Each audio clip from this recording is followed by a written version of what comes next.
পথালি পাহাৰৰ যোগবৰুৱা মজলীয়া বিদ্যালয়ৰ প্ৰাংগণত নৱজাগৰণ যুৱক সংঘ আৰু নবাৰুণ মহিলা সমাজৰ উদ্যোগত তথা মৰিখুটি কৃষি বিকাশ কেন্দ্ৰৰ সহযোগত অনুষ্ঠিত হয় এক সুন্দৰ অনুষ্ঠান।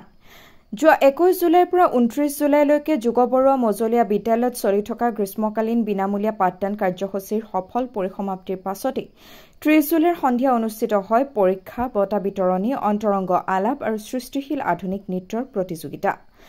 অঞ্চলটোৰ ভালেসংখ্যক ৰাইজৰ উপস্থিতিত অনুষ্ঠিত হোৱা অনুষ্ঠানটোতে গ্ৰীষ্মকালীন বিনামূলীয়া পাঠদান কাৰ্যসূচীত অংশগ্ৰহণ কৰা ছাত্ৰ-ছাত্ৰীসকলৰ বিশেষ পৰীক্ষাৰ অন্তত বঁটা বিতৰণ কৰা হয়।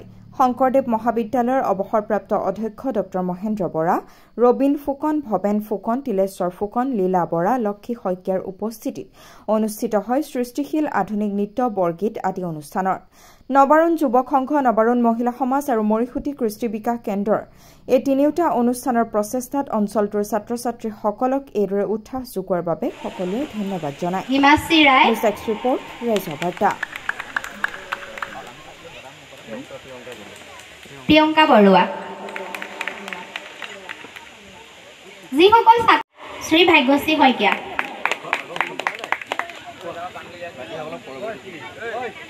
অভিনীল শইকীয়া,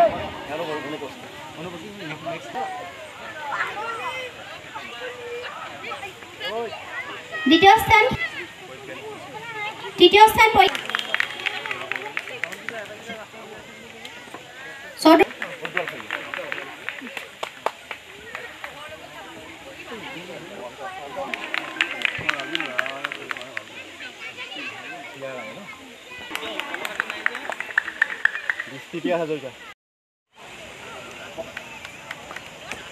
আমাৰ এই সম্বৰ্ধনা অনুষ্ঠান অব্যাহত থাকিব। আমি এতিয়া বৰাদেৱক এই অনুষ্ঠানটিৰ সম্পৰ্কে দুআষাৰ বক্তব্য দাঙি অনুষ্ঠানকেইটাৰ লগত জন্মলগ্নৰ পৰা প্ৰায় জড়িত হৈ আছোঁ। এইকেইটা অনুষ্ঠানে ভাল কামেই কৰি আছে। সাংস্কৃতিক ক্ষেত্ৰত, গাঁওখনৰ উন্নয়নৰ ক্ষেত্ৰত যথেষ্ট অগ্ৰণী ভূমিকা লৈছে।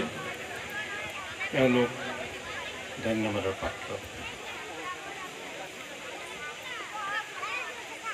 আমাৰ যেতিয়া এটা